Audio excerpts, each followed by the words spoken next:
बिस्मिल्लाहिर्रहमानिर्रहीम। स्टूडेंट्स, आज के इस वीडियो में हमारे पास टॉपिक है जी वेंचुरी रिलेशन। तो इस टॉपिक का जो टारगेट है वो ये कि हम एक ऐसा रिलेशन मैथमेटिकली फाइंड आउट करें जिसमें हम फ्लूइड की स्पीड को इजीली कैलकुलेट कर सके। तो स्टूडेंट्स, अगर लास्ट वीडियो में आपको याद हो तो हम एक हॉरिजॉन्टल पाइप कंसीडर कर चुके थे। उस हॉरिजॉन्टल पाइप में फ्लूइड फ्लो कर रहा था इन अ स्ट्रीम लाइन। तो यहाँ पे भी वही डायग्राम हमने यूज़ की है कि इस पॉइंट ए पे जो पाइप का एरिया है वो क्या है A1। इसी तरह से इस पॉइंट बी पे जो पाइप का एरिया है वो क्या है A2। अब एरिया A1 क्या है लार्ज, एरिया A2 क्या है स्मॉल। तो हम अभी पीछे इक्वेशन ऑफ कंटिन्यूटी के अकॉर्डिंग पढ़ के आ रहे हैं कि जहाँ एरिया ज़्यादा हो वहाँ स्पीड क्या होती है, कम। तो इस रीजन में जो स्पीड होगी वो V1 क्या होगी, लेस होगी as compare to the V2। तो इस रीजन में क्योंकि एरिया क्या है स्मॉल तो स्पीड क्या होगी, ज़्यादा। तो ये उस स्पीड का नाम है जी V2। ठीक हो गया। अब यहाँ पे जो प्रेशर एग्जर्ट हो रहा होगा वो क्या है P2 और यहाँ पे इस साइड पे जो प्रेशर होगा वो क्या होगा P1। अब ये बाद में आपको बताते हैं कि ये जो इक्विपमेंट हमने यूज़ किया है इसका क्या काम है। तो सबसे पहले हम मैथमेटिकल रिलेशन फाइंड आउट करते हैं। स्टूडेंट्स, यहाँ पे थोड़ा सा और कीजिएगा कि जो हमारे पास पाइप है ये हॉरिजॉन्टल है, तो इस एंड की और इस एंड की जो हाइट होगी वो क्या होगी, इक्वल। ये हम लास्ट लेक्चर में जब relation between speed and pressure पढ़ रहे थे तो तब आपको बताया है। तो अब हम ऐसा रिलेशन फाइंड आउट करते हैं जिसमें से हम जो फ्लूइड फ्लो कर रहे हैं इसकी स्पीड को इजीली कैलकुलेट कर सके। तो वेंचुरी रिलेशन में बेसिकली हमें एक ऐसा रिलेशन मिलता है जिससे हम स्पीड को कैलकुलेट करते हैं। तो देखते हैं जी वो रिलेशन कैसे आएगा। तो ये आपके पास में सबसे पहले स्टेटमेंट है कि the effect of decrease of pressure with increase of velocity of the fluid in horizontal pipe is called venturi effect. कि वेंचुरी इफेक्ट बेसिकली क्या है कि जहाँ स्पीड कम है वहाँ पे प्रेशर क्या होगा, ज़्यादा। ये हम पीछे प्रूव करके आ रहे हैं। So applying the Bernoulli's equation at point A and B. Point A और पॉइंट बी पे आप बर्नौली इक्वेशन का यूज़ करें तो ये आपके पास बर्नौली इक्वेशन है। तो as pipe is horizontal therefore H1 is equal to H2। तो हाइट क्या होगी, दोनों एंड की बराबर होगी। तो जहाँ पे H1 और H2 आपको नज़र आए इस इक्वेशन में वहाँ पे आप H लिख सकते हैं। तो ये दोनों हाइट्स किसके बराबर आ जाएंगी जी, H के बराबर। तो स्टूडेंट्स, इसी इक्वेशन में रहते हुए यहाँ H1 है तो H, यहाँ H2 है तो H। सही है जी। अब ये वाली टर्म इससे क्या हो जाएगी, कैंसल। यहाँ से हमारे पास ये इक्वेशन आ जाएगी। P1 अपनी जगह पे P2 प्लस का है, इस साइड पे जाके माइनस का हो जाएगा। इसी तरह ये वाली वैल्यू अपनी जगह पे ये वाली प्लस की है, इस साइड पे आके माइनस हो जाएगी। ठीक है जी। तो ये प्रेशर का डिफरेंस आ गया हाफ रो इंटू V2 का स्क्वायर माइनस V1 स्क्वायर। हमने यहाँ से हाफ रो को कॉमन ले लिया। रो यहाँ पे क्या है, डेंसिटी। ठीक है जी। तो ये हमारे पास इक्वेशन आ गई A। अब स्टूडेंट्स, इस इक्वेशन को थोड़ा सा और सिंपल करते हैं ताकि हमें एक ऐसा रिलेशन मिले जिसमें से हम फ्लूइड की स्पीड को कैलकुलेट कर सके। कंडीशन है जी हमारे पास, इफ अगर area A2 very very very less than A1, यानी कि यहाँ पे अगर आप एरिया A2 को देखें तो ये असल में इस एरिया से क्या है, बहुत छोटा होगा। इन रियल ये जो एरिया है ना A2, ये इस एरिया से बहुत छोटा है। तो अगर एरिया A2 बहुत छोटा है A1 से तो फिर इसका मतलब होगा इस साइड पे जो स्पीड होगी वो क्या होगी, ज़्यादा।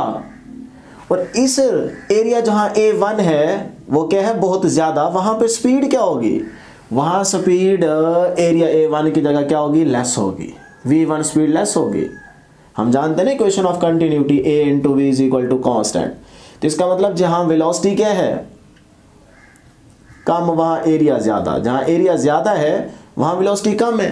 तो एरिया A1 ज़्यादा है ना, यहाँ से देखें एरिया A1 ज़्यादा है ना, तो इसका मतलब जो वेलोसिटी V1 होगी वो क्या होगी, कम होगी। अब ये इतनी कम है V2 से कि ना होने के बराबर। तो हम कह सकते हैं कि यहाँ पे V1 नियरली इक्वल टू क्या हो रही है, 0। अब ये कैसे होगा, देखिए जी equation of continuity A1 V1 is equal to A2 V2। सही है। यहाँ से हम रेशो निकाल लेते हैं, V1 divided by V2 is equal to A2 divided by A1। अब स्टूडेंट्स यहाँ पे देखें एरिया A2 क्या है, much much much smaller than A1। तो इसका मतलब ये एरिया ना होने के बराबर है, 0 के इक्वल है। तो 0 ओवर समथिंग आंसर 0, और ये V2 इधर आके ये भी 0 हो जाएगा। तो V1 किसके इक्वल आ गया, 0 के इक्वल आ गया।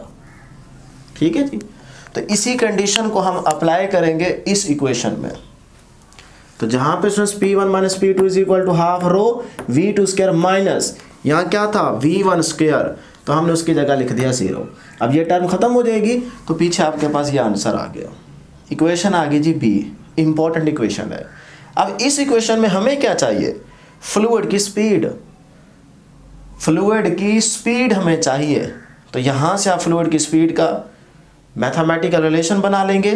तो अब उसको कैलकुलेट करने के लिए, यानी कि फ्लूइड की स्पीड को फाइंड करने के लिए आपके पास 3 चीज़ें होनी चाहिए। नंबर 1, प्रेशर P1 का पता हो, प्रेशर P2 का पता हो और डेंसिटी का पता हो। अब वाटर है तो वाटर की डेंसिटी 1000, लेकिन P1 और P2 कैसे आएंगे, तभी हमें फ्लूइड की स्पीड मिलेगी ना। तो अब स्टूडेंट्स P1 और P2 के लिए ये हमने इक्विपमेंट यूज़ किए हैं। बेसिकली एक ट्यूब है जिसके अंदर क्या है, यहाँ पे मरकरी है।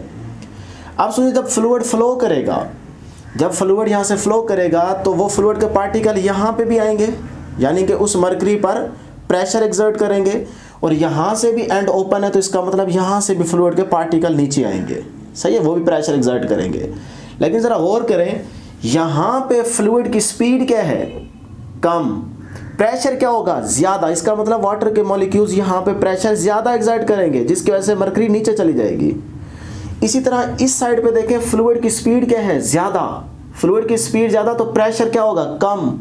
जब प्रेशर कम होगा तो इसका मतलब यहाँ पे वाटर के जो मॉलिक्यूल है वो इस मरकरी पे प्रेशर कम एक्सर्ट करेंगे, तो जिसकी वजह से ये मरकरी का एंड थोड़ा ऊपर रहेगा और ये वाला थोड़ा नीचे रहेगा, तो सारा मरकरी इस साइड पे चला जाएगा। तो इसका मतलब यहाँ पे बेसिकली प्रेशर का डिफरेंस आ रहा है।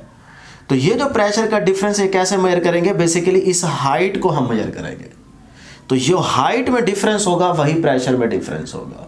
तो इस तरह इस अगर हाइट को हम कैलकुलेट करें ना, देखें यहाँ पे हाइट ये है और यहाँ पे आपके पास ये होगी, तो ये आपके पास हाइट का क्या आ रहा है, डिफरेंस आ रहा है। तो इस हाइट को अगर आप मेजर कर लेंगे तो आपके पास प्रेशर डिफरेंस आ जाएगा। उस प्रेशर डिफरेंस की वैल्यू आप यहाँ पे अगर पुट करेंगे तो आपके पास फ्लूइड की स्पीड आ जाएगी।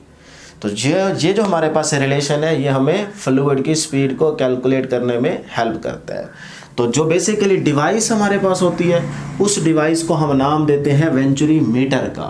तो वेंचुरी मीटर जो है वो बेसिकली इसी वेंचुरी रिलेशन के उसूल पे काम करता है। तो यही हमने लास्ट में लिखा हुआ है कि वेंचुरी मीटर क्या है जी, the device which measures the fluid speed is called, वो डिवाइस जो मेजर करती है फ्लूइड की स्पीड को इज कॉल्ड, वो क्या कहलाती है जी, वेंचुरी मीटर कहलाती है। The working principle of venturi meter is called venturi relation. जो हमारा वेंचुरी मीटर जो जिस उसूल पे काम करता है वो उसूल उसका क्या है, वेंचुरी रिलेशन, यानी कि इस उसूल पे काम करता है। तो ये थी स्टूडेंट्स हमारे पास आज की डिस्कशन। उम्मीद करते हैं कि आपको ज़रूर समझ आई होगी। वीडियो को लाइक और शेयर ज़रूर करते रहें, दुआओं में ज़रूर याद रखिएगा। अल्लाह हाफिज़।